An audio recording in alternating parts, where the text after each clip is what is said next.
Hola a todos, en el video anterior hablamos de software y vimos que los seres vivos en general y los seres humanos en particular estamos reprogramando todo el tiempo el epigenotipo.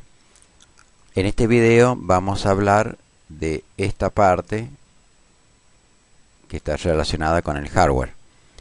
Por un lado, estamos transformando parte del genotipo en proteínas funcionales que forman parte de nuestro organismo, que habíamos asociado al resultado, ¿qué es esto? Al resultado en pantalla de la ejecución de un programa inicial.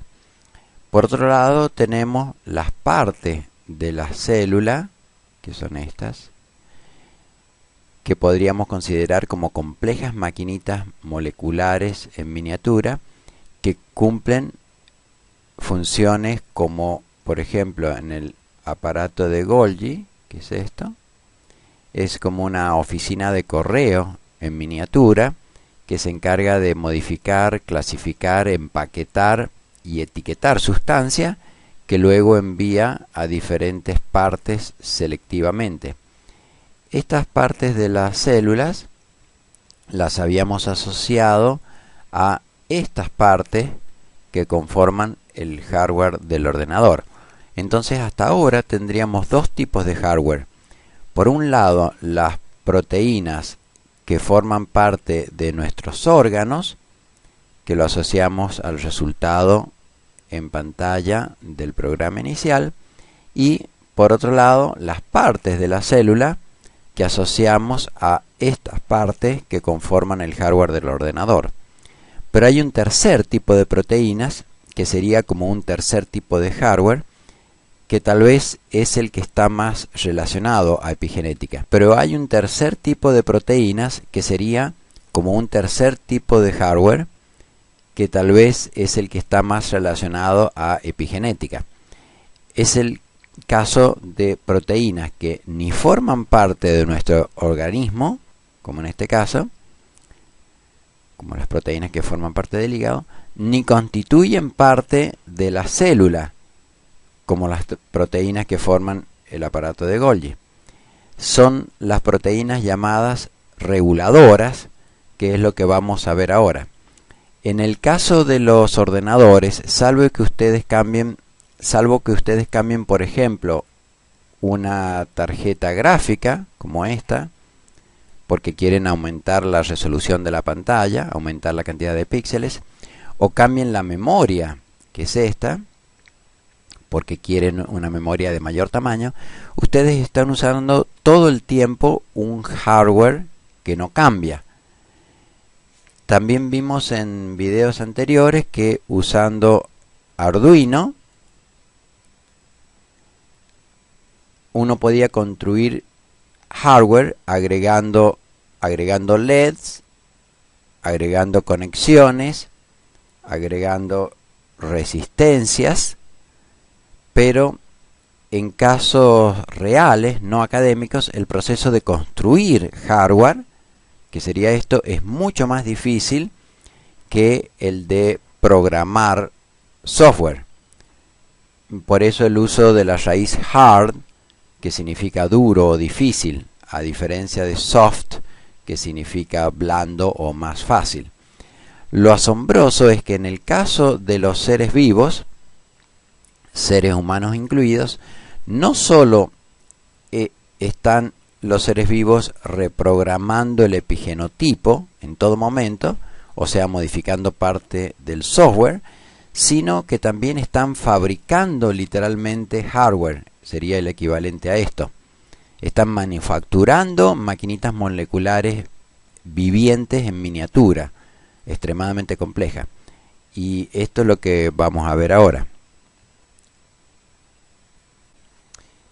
En este video vamos a ver el funcionamiento de un organismo que comúnmente vive en intestinos de animales y de humanos, que se llama en inglés E. coli o en español E. coli, que viene de Escherichia coli, que es un pequeño animalito que tiene esta forma, que se nutre de los alimentos que nosotros ingerimos y actúa en forma diferente según nos alimentemos, por ejemplo, de proteínas, de carbohidratos o, como vamos a ver ahora, en el caso de que el alimento contenga lactosa.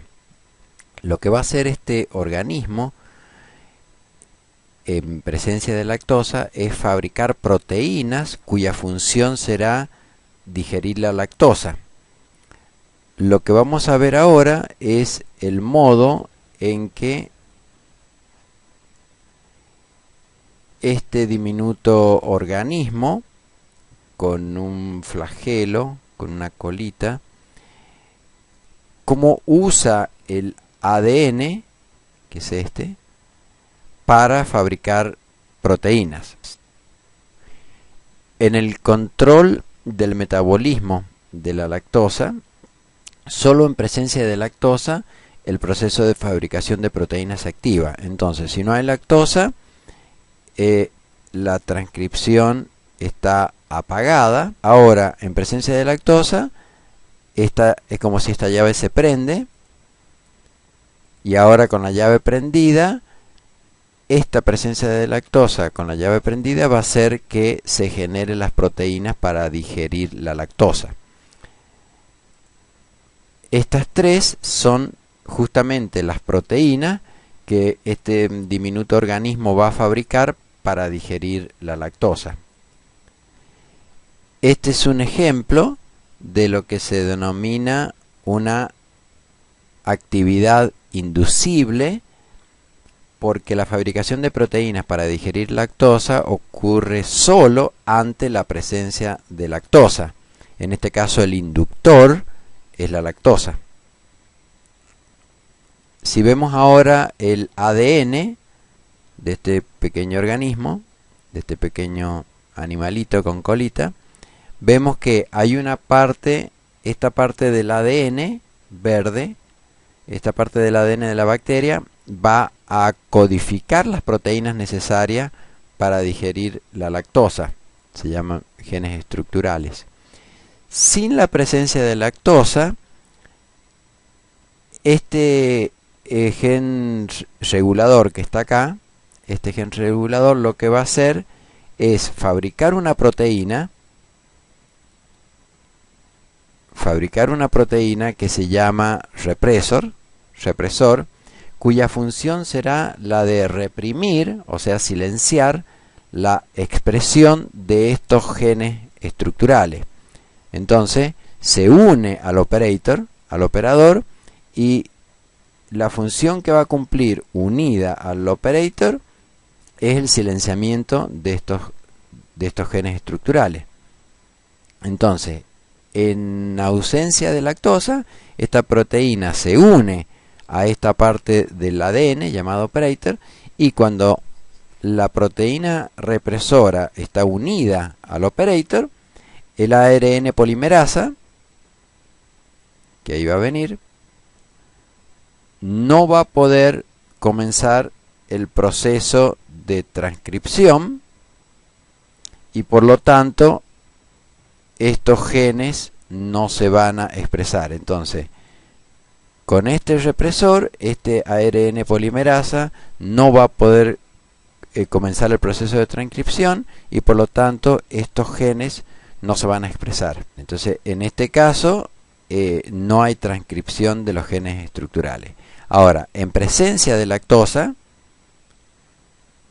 y de alolactosa, que va a ser el inductor, en presencia de este alolactosa, lo que va a suceder es que este alolactosa va a inducir la expresión de estos genes. Ahora lo vemos. Entonces, lo primero que ocurre es que la alolactosa se une al represor, y esta unión modifica la forma del represor. Ahora vemos cómo se modifica. Modificó la forma del represor, y con esta nueva forma el represor ya no puede unirse al operador. Ahora el operador sin el represor actúa como una llave prendida, que va a permitir a la ARN polimerasa unirse al promotor, a esta parte del ADN, y puesto que no tenemos ya el represor, entonces va a poder comenzar el proceso de transcripción. Y cuando comienza el proceso de transcripción, finalmente se van a generar las proteínas necesarias para digerir la lactosa, que son estas tres. Entonces, en el caso de los seres vivos, el epigenotipo, que es esto, contiene código para controlar la expresión de estos genes estructurales que terminan generando el producto final, o sea, las proteínas, estas tres, las proteínas necesarias para digerir la lactosa. En el caso de los ordenadores, el superprograma, compuesto entre otras partes por el sistema operativo y por el compilador, contiene código para controlar la ejecución del programa inicial y producir el resultado final. Sin embargo, hay una gran diferencia entre el epigenotipo, en el caso de los seres vivos, y el llamado superprograma en el caso de los ordenadores. Hay una gran diferencia en cuanto al modo en que operan. En el caso de los ordenadores, este superprograma utiliza un hardware que es fijo. O sea, en mi máquina utilizan el hardware de mi máquina y en tu ordenador utilizan el hardware de tu ordenador, pero en ningún caso están modificando este hardware mientras ejecutan los programas. En el caso de los seres vivos es muy diferente. Cuando un gen se expresa, utiliza por un lado partes de la célula, similar al caso de los ordenadores. Las partes de la célula podrían asociarse al hardware del ordenador, por ejemplo, el ribosoma, que es esto color lila, fabrica aminoácidos a partir del ARN mensajero, el aparato de Golgi, que es esto verde, como vimos en videos anteriores, empaqueta, distribuye, etcétera, como un correo en miniatura. Pero la parte que diferencia a los seres vivos es el control epigenético, que es lo que vamos a ver ahora. Aquí los genes estructurales, estos, que generan las proteínas que digieren la lactosa, estos genes estructurales son parte del genotipo, mientras que estas partes del ADN son parte del epigenotipo de la bacteria. Pero hay dos partes bien diferenciadas en cuanto a la función que cumplen. Esta parte del epigenotipo, formada por el promoter y el operator, se denomina secuencia reguladora y no se consideran genes porque no codifican ninguna proteína. Cumplen la función de bien sea reprimir la expresión de los genes estructurales,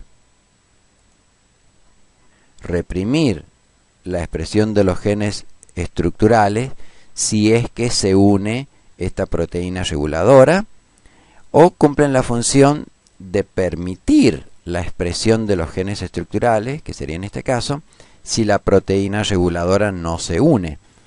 Esta parte roja, en cambio, es bien diferente a esta. Se denomina gen regulador. ¿Por qué gen? Porque a diferencia de la secuencia reguladora, esta parte del ADN genera una proteína. Por eso es un gen. Pero a diferencia de los genes estructurales, la proteína que genera, que en este caso es el represor, no es un producto final como lo son estas proteínas, sino que cumplen una función reguladora, es decir, regula la expresión de estos genes. Por eso se llama proteína reguladora. En el caso de esta proteína represora, la función reguladora es la de impedir la expresión de estos genes cuando se une al ADN. En el ejemplo del Tatabox que vimos cuando comentamos este video, esta era la parte codificante, la parte del genotipo, que generaba las proteínas que formaban parte de nuestro organismo. El Tata Box, que formaba parte del promoter, es parte del epigenotipo, pero es una secuencia reguladora. No es un gen, porque no codifica ninguna proteína. Estas partes del epigenotipo, esta amarilla y esta amarilla, también son secuencias reguladoras. No generan proteínas reguladoras, sino que son reconocidas por estas proteínas reguladoras. En otras palabras, esta proteína reguladora verde se une al Tata Box, que es esta secuencia reguladora verde. Por eso se llama proteína de binding, proteína de unión al Tata, porque se une al Tata Box, que es esto. Estas proteínas reguladoras rojas, que son los activators, se unen a estas secuencias reguladoras amarillas, que son los enhancer o los potenciadores. Pero hay otras partes del epigenotipo que contienen el código para generar estas proteínas reguladoras. Estos genes se llaman genes reguladores y son genes porque generan proteínas, generan estas proteínas. Pero estas proteínas no son proteínas finales como esta, que forma parte de nuestro organismo, sino que son proteínas que cumplen la función de regular la expresión de los genes que generan estas proteínas. Entonces cumple una función reguladora, no como en este caso. Y aquí está la gran diferencia con el caso de los ordenadores. Estas partes del epigenotipo no están solamente utilizando proteínas de la célula, sino que están literalmente fabricando proteína en el momento que necesitan hacerlo. Las proteínas necesarias para regular la expresión de estos genes. Esto es como fabricar hardware a medida e inmediatamente utilizarlo en este complejo rompecabezas tridimensional viviente en miniatura. Lo que también asombra en cuanto a la fabricación de estas partes de la célula es que el ritmo en que perdemos células y vamos regenerando células nuevas es impactante. Ese ritmo, como podemos ver acá, es de 10 millones de células por segundo. Es decir, nosotros perdemos 10 millones de células cada segundo y manufacturamos otros 10 millones de células. Esto, acá les dejo la referencia de esto, que es el doctor Joe Dispenza. Este es el link. Si calculan los segundos transcurridos desde que comenzaron a ver este video y lo multiplican por 10 millones, les va a dar la cantidad de veces que han generado estas maquinitas vivientes,